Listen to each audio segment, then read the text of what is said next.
ফেটি liver প্ৰথমত alcohol বা মদ্যপান যদি আপোনালোকে কৰে, যদি আপোনালোকে মদ্যপান কৰে বা মদ জোখতকৈ বেছিকৈ খায়, তেতিয়া আপোনালোকৰ নেক্সট ষ্টেজত কি হ'ব পাৰে, ফেটি লিভাৰ হ'ব পাৰে, গ্ৰেড 1 বা গ্ৰেড 2 ফেটি লিভাৰ হ'ব পাৰে। তাৰ পিছত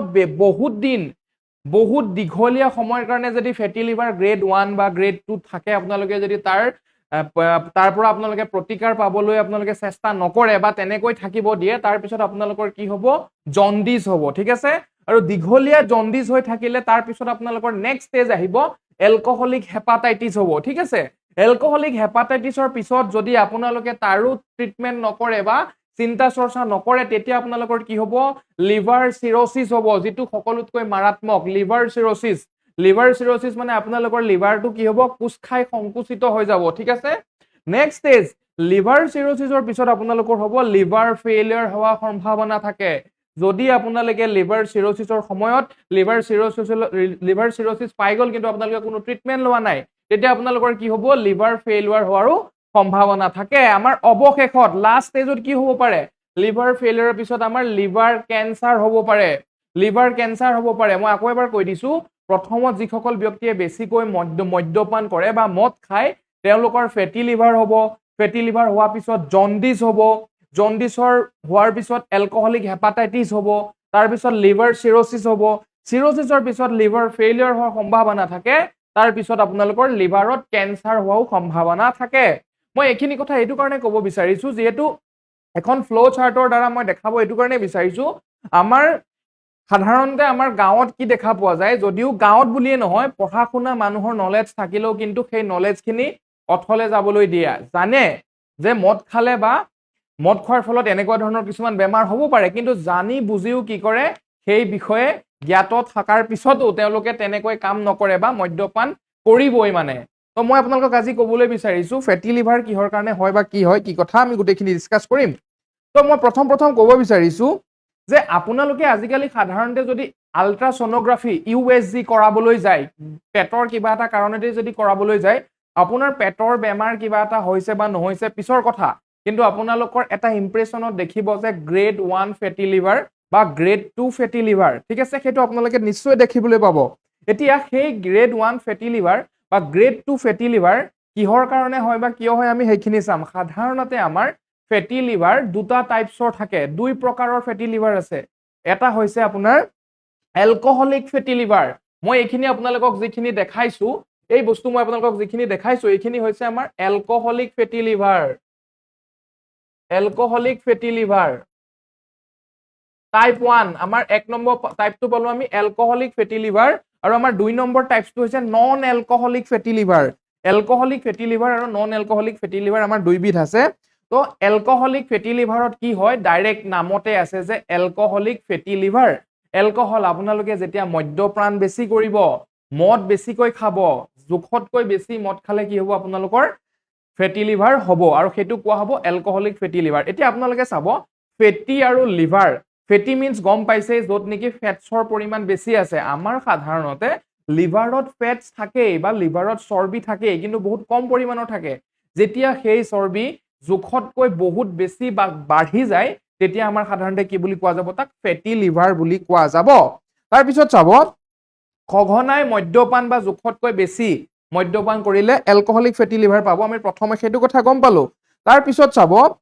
মই যিটো আপোনালোকক দেখাই গলো সেইটো মই আকৌ এবাৰেই ক'ব বিচাৰিছো যে ফেটি লিভাৰ, এলকহলিক ফেটি লিভাৰৰ ক্ষেত্ৰত সাধাৰণতে নন এলকহলিক ফেটি লিভাৰত এলকহলৰ লগত সম্বন্ধ নাথাকে বা মদৰ লগত সম্বন্ধ নাথাকে। কিন্তু এলকহলিক ফেটি লিভাৰত কি হ'ব,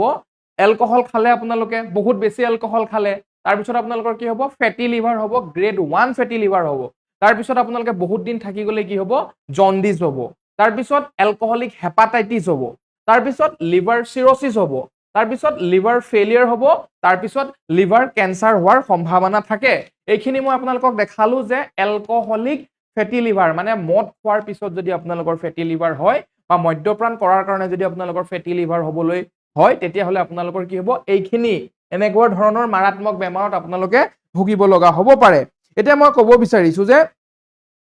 ফেটি লিভাৰত কি হয়, ফেটি লিভাৰ হোৱাৰ পিছত আপোনালোকৰ লিভাৰটো কোচ খাই যাব, সংকুচিত হৈ যাব, চাপ খাই যাব,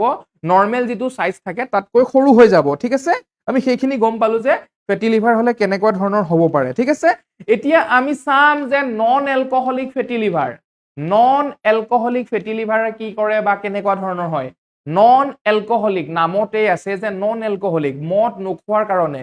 ফেটি লিভাৰ এনেকুৱা নহয় যে আপুনি মদ খালে বুলি যে ফেটি লিভাৰ হ'ব এনেকুৱা কথা নহয় মদ নাখালেও আপোনাৰ ফেটি লিভাৰ হ'ব পাৰে তাৰে কিছুমান কাৰণ আছে যিবিলাক আমাৰ সাধাৰণতে আমি দেখি পাই থাকো চকুৰ আগতে আমি দেখি পাই থাকো বা মোৰ ভিডিওটো যিজন ব্যক্তিয়ে চাই আছে হয়তো আপুনিও তেনেকুৱা ভুল কৰি আছে সেই ভুলবিলাকৰ পৰা আপুনি বাচি থাকিব মই আপোনাক ক'বলৈ বিচাৰিছো চাব নন এলকহলিক ফেটি লিভাৰৰ কাৰণে আপোনালোকে কি কৰিব লাগিব মই ক'ব বিচাৰিছো আপোনালোকে চাব বেছি মেদ বহুলতা যদি আছে যদি আপোনালোকৰ ওভাৰৱেইট আছে ওভাৰৱেইট থাকিলে আপোনালোকে কি কৰিব লাগিব ওয়েটটো কমাব লাগিব প্ৰথম ৰিজন নন এলকহলিক ফেটি লিভাৰৰ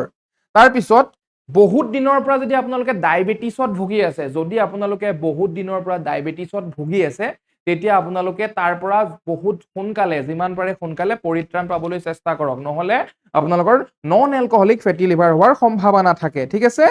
তাৰ পিছত কিছুমান মেডিসিন যদি আপোনালোকে বহুত দিনৰ পৰা খাই আহিছে সাধাৰণতে ষ্টেৰয়েড থকা মেডিসিন যদি আপোনালোকে ষ্টেৰয়েড থকা মেডিসিন বা পেইন কিলাৰ বিষৰ কাৰণে পেইন কিলাৰ বহুত দিনৰ আগৰ পৰা খাই আহিছে তেতিয়া আপোনালোকৰ নন এলকহলিক ফেটি লিভাৰ হোৱাৰ সম্ভাৱনা থাকে তাৰ পিছত মই কৈছো যদি আপোনাৰ কোলেষ্ট্ৰল এমাউন্টটো হাই আছে আপোনাৰ যদি বহুত বেছি কোলেষ্ট্ৰল লেভেল আছে তেতিয়াও আপোনাৰ নন এলকহলিক ফেটি লিভাৰ হ'ব পাৰে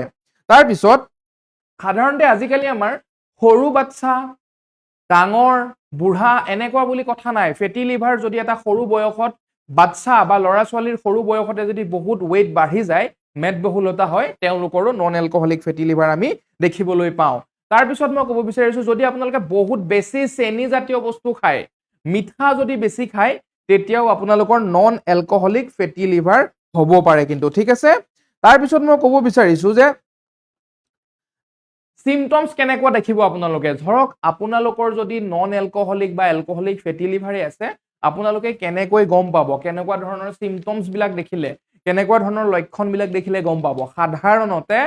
কোনো সিমটমস নেদেখায় ফেটি লিভাৰৰ কাৰণে এলকহলিকেই হওক বা নন এলকহলিকেই হওক তাৰ কাৰণে সাধাৰণতে কোনো তেনেকুৱা ধৰণৰ সিমটমস নাই বাকি বেলেগ বেমাৰৰ দৰে তেনেকুৱা কোনো সিমটমস নাই আপোনালোকে আল্ট্ৰাসনোগ্ৰাফি কৰিলেহে গম পাব কিছুমান সিমটমস আছে বা কিছুমান লক্ষণ আছে যিবিলাক আপোনালোকৰ বেলেগ বেমাৰ হলেও হয় কিন্তু যদি সেইবিলাক সিমটমস বা লক্ষণ আপোনালোকে আপোনাৰ শৰীৰত দেখা পাইছে তেতিয়া কিন্তু আপোনালোকে কি কৰিব লাগে এবাৰ আল্ট্ৰাসনোগ্ৰাফি বা সিটি স্ক্যান এটা কৰাই চাব লাগে কি জানি আপোনাৰো ফেটি লিভাৰ হৈছে মই ক'ব বিচাৰিছো প্ৰথম আপোনালোকৰ ভাগৰুৱা অনুভৱ লাগি থাকিব পাৰে ঠিক আছে গেষ্ট্ৰাইটিছৰ প্ৰবলেম খুব হ'ব পাৰে গেছৰ প্ৰবলেম খুব বেছি হ'ব পাৰে ঠিক আছে গেষ্ট্ৰাইটিছৰ প্ৰবলেম হ'ব পাৰে তাৰ পিছত আপোনালোকৰ ভোক নালাগিব পাৰে মানে খাবলৈ মন নাযাব পাৰে ঠিক আছে তাৰ পিছত আপোনালোকৰ আহিব পেট বিষ যেন অনুভৱ হ'ব পাৰে কঁকালৰ পৰা অলপ ওপৰলৈ তল পেট বুলি আমাৰ যেটো কওঁ এবডমেনত অকমান পেইন কৰিব পাৰে পেট বিষৰ দৰে কিছুমান হ'ব পাৰে ঠিক আছে বদ হজম হ'ব পাৰে খাদ্য খাইছে ভালকে হজম হোৱা নাই হজমি শক্তি কমি গৈছে তো এনেকুৱা ধৰণৰ যদি আপোনালোকে কিছুমান লক্ষণ দেখা পায় সেই লক্ষণ বিলাকৰ কাৰণে আপোনালোকে ফেটি লিভাৰ হৈছে বুলি এটা আশংকা কৰি আল্ট্ৰাসনোগ্ৰাফি বা সিটি স্ক্যান এটা কৰাই ল'ব তেতিয়াহে আপোনালোকে কনফাৰ্ম গম পাব যে আপোনালোকৰ লিভাৰৰ অৱস্থাটো কেনেকুৱা হৈ আছে ফেটি লিভাৰে আপোনালোকক পাইছে নেকি সেইখিনি বস্তু কিন্তু আপোনালোকে কেতিয়া গম পাব যেতিয়া আপোনালোকে এখন আল্ট্ৰাসাউন্ড বা সিটি স্ক্যান কৰিব তো ইমানখিনি কথা আমি গম পালো এতিয়া মই ক'ব বিচাৰিছো যে আপোনালোকে কি কৰিব বা কি নকৰিব বা কেনেকুৱা ধৰণৰ খাদ্য খাব লাগে সেইখিনি বস্তু চাব বিচাৰিছো আমি প্ৰথম মই আপোনালোকক ক'ব বিচাৰিছো আপোনালোকে 10% ওয়েট কমাওক যদি আপোনালোকৰ ওয়েটটো 70 কিলো হৈছে 70 কিলোৰ 10% আপোনালোকে ওয়েটটো কমাব বিচাৰক ধৰক আপোনাৰ এই ওয়েট হৈছে 80 কিলো 80 কিলো ওয়েটৰ আপুনি চেষ্টা কৰক যিমান পাৰে 10% ওয়েট কমাবলৈ মানে আপুনি চেষ্টা কৰক 80 কিলো যদি আছে আপুনি 8 কেজি ওয়েট কমাবলৈ আপুনি যিমান পাৰে সিমান সোনকালে চেষ্টা কৰক তাৰ পিছত আপোনালোকে এক্সাৰসাইজ কৰক দৌৰক খোজকাঢ়ক সাইক্লিং কৰক ৰেগুলাৰ এক্সাৰসাইজ কৰক ঠিক আছে তাৰ পিছত মিঠা কম খাওক পেকেট জাতীয় ঠাণ্ডা আমাৰ পেপসি কোকা কোলা মিৰিণ্ডা এইবিলাক মিঠা জাতীয় পেকেটিং বস্তু আপোনালোকে ব্ৰেড আমাৰ ৰিফাইন যিবিলাক বস্তু ব্ৰেড সিংৰা ৰিফাইনৰ দ্বাৰা যিবিলাক বনোৱা হয় সেইবিলাক খাদ্যৰ পৰা আপোনালোকে আঁতৰত থাকক তাৰ পিছত মই ক'ব বিচাৰিছো যে মদ্যপানৰ ক্ষেত্ৰত যেটো আমাৰ এলকহলিক ফেটি লিভাৰ আমি পালো মদ্যপান একেবাৰে বাদ দিয়ক কিন্তু ইয়াতে এটা কথা আছে যিসকল ব্যক্তিয়ে সদায় মদ খায় বা মদ্যপান ৰেগুলাৰ বেচিছত কৰে তেওঁলোকেও যদি ঘপককে মদ এৰি দিব বিচাৰে তেতিয়া কিন্তু তেওঁলোকৰ নানা ধৰণৰ বেমাৰে দেখা দিব পাৰে যেটোক আমাৰ উইথড্ৰল সিনড্ৰম বুলি কোৱা যায় বেমাৰ কিছুমানে দেখা দিব পাৰে যিবিলাক আমাৰ সাধাৰণতে মদ এৰাৰ লগে লগে হ'ব পাৰে যদিহে আপুনি ৰেগুলাৰ বা প্ৰত্যেক দিনে মদ খায় সেই কাৰণে আপোনালোকে কি কৰিব লাগিব মদটো লাহে লাহে এৰিব লাগিব ধৰি লওক আপুনি যদি ৰেগুলাৰ মদ খাই আছিল আপুনি কি কৰিব লাগিব প্ৰথম কৰিব লাগিব 3 দিনৰ মূৰে মূৰে খোৱা চেষ্টা কৰিব লাগিব লাহে লাহে আপোনালোকে কি কৰিব লাগিব এসপ্তাহৰ মূৰে মূৰে খোৱা কৰিব লাগিব লাহে লাহে আপোনালোকে 15 দিনৰ মূৰে মূৰে খোৱা কৰিব লাগিব তাৰ পিছত লাহে লাহে আপোনালোকে কি কৰিব লাগিব এমাহৰ মূৰে মূৰে খোৱা কৰিব লাগিব যদি আপোনালোকে তেনেকৈ কমাবলৈ চাই তেতিয়া লাহে লাহে আপোনালোকে মদু এৰিব পাৰিব আৰু এলকহলিক ফেটি লিভাৰৰ পৰা আপোনালোকে বাচিব পাৰিব সেইখিনি কথা আছিল আৰু মই খাদ্যৰ ক্ষেত্ৰত ক'ব বিচাৰিছো আপোনালোকে ৰেড মিট বেছি কনজিউম নকৰিব ৰেড মিটত আমাৰ সাধাৰণতে পৰ্ক মাটন বা বিফ গু মাংস গাহৰি মাংস বা ছাগলী মাংস আপোনালোকে বহুত কমাই খাব যদি কোনোবাই খাইছেও এমাহত এবাৰ খাব ঠিকে আছে কিন্তু তাতোতকৈ বেছি নাখাব কণী বা আমাৰ লোকেল চিকেন খাব পাৰে মাছ খাব পাৰে কোনো কথা নাই সেউজীয়া শাক-পাচলি খাব যত আমাৰ বেছি ফাইবাৰ থাকে সেউজীয়া শাক-পাচলি খাব ভিটামিন সি যুক্ত ফ্ৰুইটস খাব ধৰক ভিটামিন সি থকা আমাৰ টেঙা জাতীয় আপোনালোকে ফ্ৰুইটস যিবিলাক পায় সেইবিলাক বেছি খাবলৈ চেষ্টা কৰিব আৰু কি কৰিব পাৰে আপোনালোকে ৰাতিপুৱা খালি পেটত হালধি ৰসৰ চাহ বা লেমন টি নেমু চেপি আপোনালোকে কুহুমীয়া গৰম পানী বা ব্লেক টি চেনি নিদিয়াকৈ এনেকুৱা ধৰণৰ খাদ্য খাব পাৰে যিবিলাকে আপোনালোকক বহুতখিনি সহায় কৰিব ফেটি লিভাৰৰ পৰা ৰক্ষা পোৱাত তাৰ পিছত মই ক'ব বিচাৰিছো আপোনালোকৰ জেনেটিকো হ'ব পাৰে ঠিক আছে জেনেটিকো হ'ব পাৰে মানে যদি আপোনালোকৰ মা বা দেউতাৰ আছিলে ফেটি লিভাৰ হয়তো আপোনালোকৰো আহিব পাৰে কিন্তু এনেকুৱা কনফাৰ্ম নহয় যে আপোনালোকৰো হ'বই যিমান পাৰে আপোনালোক বাচি থাকিব কিন্তু জেনেটিক ফেক্টৰটো আপোনালোকক এটা আপোনালোকৰ পৰা হেৰি কৰিব পাৰে যে আপোনালোকৰ হ'ব পাৰে যদি মা দেউতাৰ আছিলে আপোনালোকৰো হ'ব পাৰে আৰু মই ক'ব বিচাৰিছো যে আপোনালোকে ফেটি লিভাৰৰ পৰা বাচি থাকিবলৈ প্ৰত্যেক মাহ এমাহৰ পিছত নহলেও এটলিষ্ট 6 মাহৰ মূৰে মূৰে নিজৰ শৰীৰৰ চেকআপ এটা কৰাই থাকিব এলএফটি লিভাৰ ফাংচন টেষ্ট এটা আপোনালোকে কৰাই ৰাখিব আল্ট্ৰাছনোগ্ৰাফি বা সিটি স্কেন এখন প্ৰত্যেক 6 মাহৰ মূৰে মূৰে কৰাই ৰাখিব তেতিয়াহে আপোনালোকে নিজৰ শৰীৰৰ কথা গম পাই থাকিব এটা মই আপোনালোকক এটা বস্তু দেখাব বিচাৰিছো এইটো ফেটি লিভাৰ আমাৰ কেনেকুৱা ধৰণৰ হৈ যায় চাওক আমাৰ নৰমেল লিভাৰটো এনেকুৱা হেলথি এটা লিভাৰ এনেকুৱা হয় আৰু যদি আপোনালোকৰ ফেটি লিভাৰ হৈ যায় আপোনালোকৰ কেনেকুৱা ধৰণৰ হৈ যাব চাই লওক এবাৰ মই দেখাব বিচাৰিছো ফটোখন দেখাব বিচাৰিছো মই কেনেকুৱা অৱস্থা হ'ব পাৰে যদি আপোনালোকৰ ফেটি লিভাৰ হয় কেনেকুৱা হ'ব পাৰে নৰমেল এখন হেলথি লিভাৰ আমাৰ এনেকুৱা ধৰণৰ কিমান ধুনীয়া লাগিছে যদি আপোনালোকৰ ফেটি লিভাৰ এলকহলিকেই হওক বা নন এলকহলিক ফেটি লিভাৰে হওক তেতিয়া আপোনালোকৰ লিভাৰখন কি হ'ব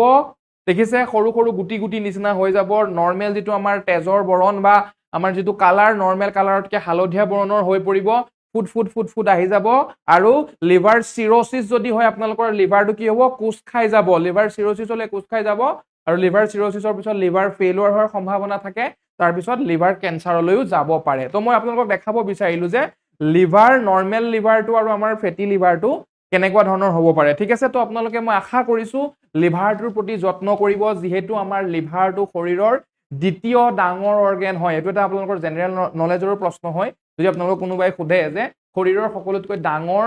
অংগ কোনটো তেতিয়া আমি প্ৰথম ক'ব লাগিব ছাল বা স্কিন কিন্তু 2 নম্বৰ অৰ্গেনটো হৈছে বা আমাৰ অংগটো বা অংশটোৱে হৈছে আমাৰ লিভাৰ অৱশেষত মই এটা কথাই ক'ব বিচাৰিছো যে ফেটি লিভাৰ হলে আপোনালোকৰ বহুত বেছি টেনচন ল'বলগীয়া একো নাথাকে যদিহে আপোনালোকে আৰম্ভণিতে বা আপোনালোকে প্ৰাৰম্ভ অৱস্থাতে ইনিশিয়েল ষ্টেজতে যদি আপোনালোকে গম পাইছে যে আপোনালোকৰ ডিটেকচন হৈছে যে ফেটি লিভাৰ আছে আপুনি তেতিয়া আপোনালোকৰ